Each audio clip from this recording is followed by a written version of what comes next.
how to remove add friend option on Facebook. So if you want to remove that add friend option, then first of all open up your Facebook. You can also search for facebook.com and make sure to log into your account, and after logging in, go to the profile which is on the upper right corner and then head over to settings and privacy, and then again click on settings, and on the left side you will have a bunch of options. So simply click on privacy, and before proceeding make sure to like and subscribe our channel for more videos. And now scroll down, and under how people find and contact you, you will have the first option which says who can send you friend request. You can simply tap on edit, which is on the right side,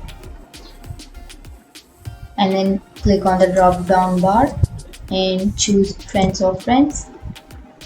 And that's it. That's how you remove add friend option or button from your Facebook. And if you have any questions, feel free to comment below. Thanks for watching.